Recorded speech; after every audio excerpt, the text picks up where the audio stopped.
সরকারি চাকরিতে বয়সসীমা বৃদ্ধি নিয়ে বিজ্ঞপ্তি জারি করল রাজ্য সরকার।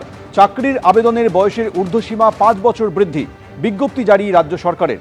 গ্রুপ এ পদে চাকরির সর্বোচ্চ বয়সসীমা বাড়িয়ে করা হয়েছে 41 বছর। গ্রুপ বি পদে সর্বোচ্চ বয়সসীমা করা হয়েছে 44 বছর।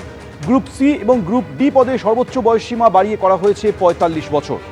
রাজ্য সরকারি সংস্থা, সরকারি কোম্পানি এবং স্থানীয় কর্তৃপক্ষের নিয়োগের ক্ষেত্রেও সর্বোচ্চ বয়সসীমা 45 বছর। 2026 সালের 11ই মে থেকে এই নির্দেশ কার্যকর হবে, বিজ্ঞপ্তি জারি রাজ্য সরকারের। মুখ্যমন্ত্রী শুভেন্দু অধিকারী এই প্রসঙ্গে কি ঘোষণা করেছিলেন শুনুন।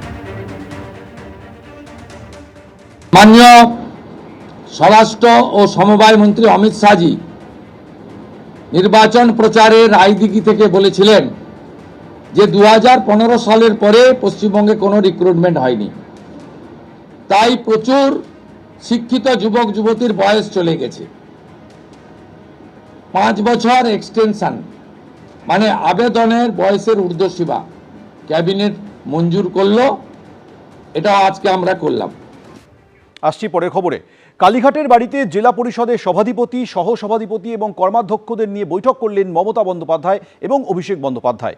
সূত্রে খবর, বৈঠকে তৃণমূল নেত্রী দলবদ্ধভাবে কাজের বার্তা দিয়েছেন। পাশাপাশি তিনি এটাও বলেছেন, নির্বাচিত বোর্ড সহজে ভাঙা যায় না, তারপরও কেউ কোথাও যেতে চাইলে চলে যেতে পারেন।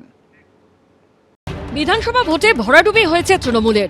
100 গণ্ডিও পার করতে পারেনি মমতা বন্দ্যোপাধ্যায়ের দল। নিজের কেন্দ্র ভবানীপুরে হেরেছেন খোদ দলনেত্রী। মুখ থুবড়ে পড়েছেন তৃণমূলের হেভিওয়েট নেতা মন্ত্রীরাও।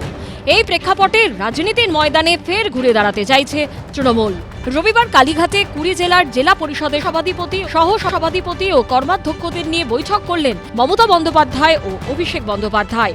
সূত্রের খবর, বৈঠকে মমতা বন্দ্যোপাধ্যায় বলেছেন, রাজনীতিতে চড়াই উতরাই থাকবেই, সকলে একসঙ্গে কাজ করুন, দলবদ্ধভাবে থাকুন।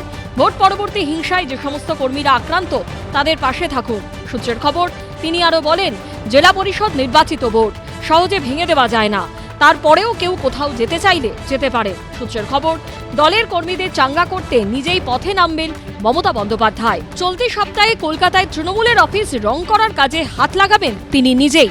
সূত্রের খবর, ওই দিনই রাজ্যের সব জায়গায় তৃণমূলের অফিস রং করবেন নেতাকর্মীরা। রাজ্যে গোহারা হারের পর দলেরই একাংশের বিরুদ্ধে চাঞ্চল্যকর অভিযোগ তুলেছিলেন বীরভূমের হাসনের তৃণমূল বিধায়ক কাজল শেখ। একটা কথা অবশ্যই আমি বলবো, দলের মধ্যে কিছু গাদ্দার ঢুকে আছে, যাদের জন্য এ পরাজয় হয়েছে।